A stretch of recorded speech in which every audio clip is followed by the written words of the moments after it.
Bapak Komisi Informasi Pusat yang terhormat, selamat datang di Kementerian Perencanaan Pembangunan Nasional Bappenas.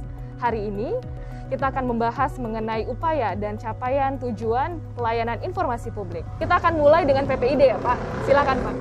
Terima kasih Cita, betul.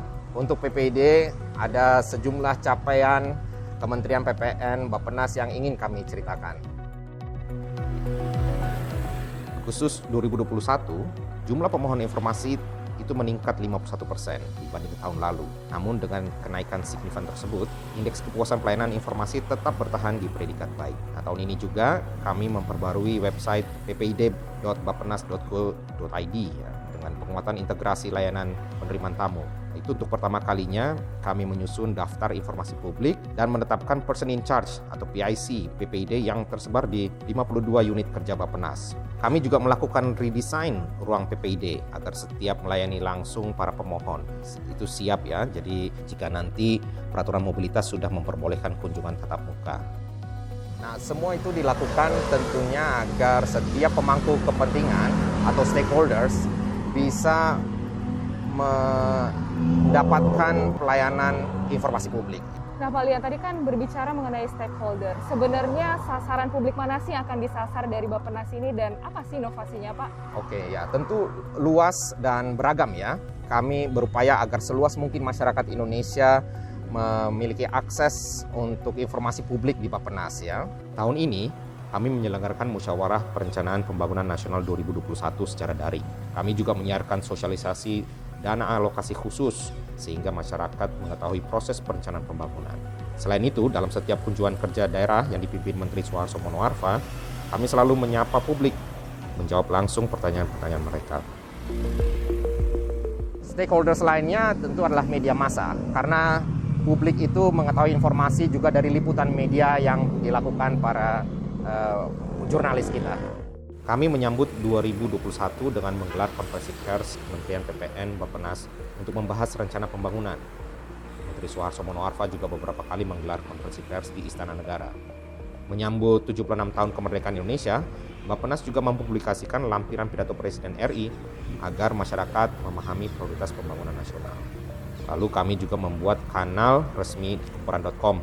Nah, kalau dari Bappenas sendiri, apa saja sih inovasi yang sudah dilakukan terkait dengan media sosial di Kementerian PPN Bappenas, Pak? Selain untuk meliput kegiatan menteri dan kementerian kita, kami juga lakukan konten yang sifatnya edukatif dan informatif ya. Kami konsisten mengajak masyarakat untuk taat protokol kesehatan dengan 245 konten edukasi COVID.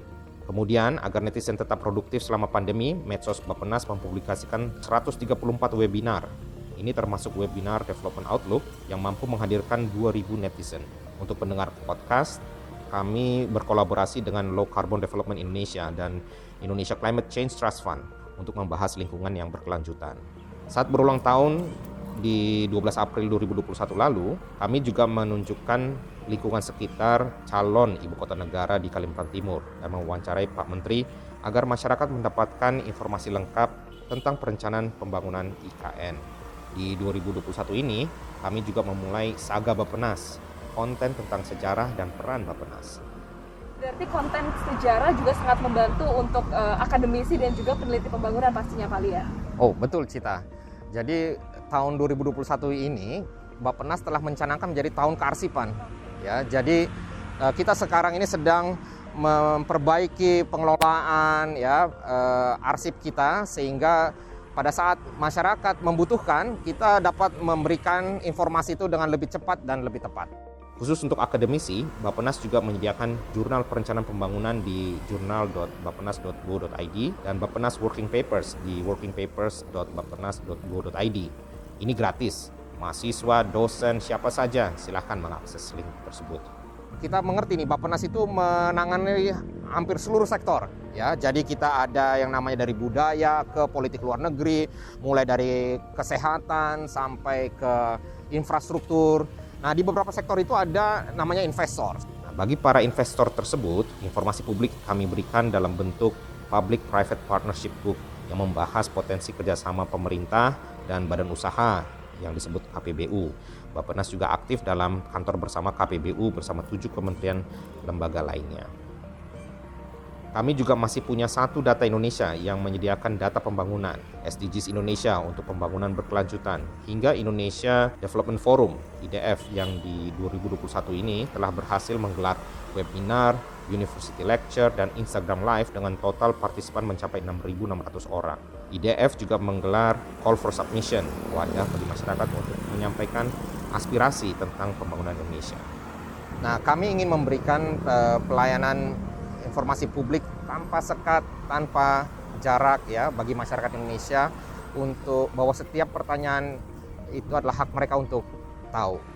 Untuk seleksi CPNS 2021 misalnya, kami terlibat langsung di grup Telegram yang berisi ratusan orang. Ini upaya kami menjaring masukan, saran dan kritik aktual dan konkret, serta juga sebagai outreach kami agar pelayanan publik dibentuk sejak dini dan meluas di antara para CPNS.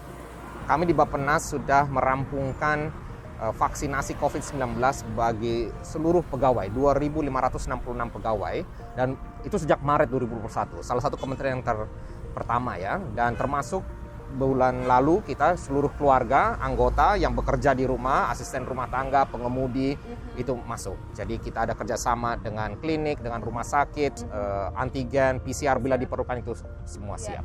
Doa kita bersama untuk Indonesia tumbuh, Indonesia tangguh. Terima kasih Pak Lia sekali lagi atas informasi yang sangat padat hari ini. Kami ucapkan terima kasih juga untuk Ibu Bapak Komisi Informasi Pusat yang telah menyaksikan pada hari ini. Semoga upaya kita untuk mengawal keterbukaan informasi dapat bermanfaat bagi publik. Akhir kata, semoga selalu sehat Bapak Ibu, tetap semangat, tetap sehat, dan kami pamit undur diri. Sampai jumpa.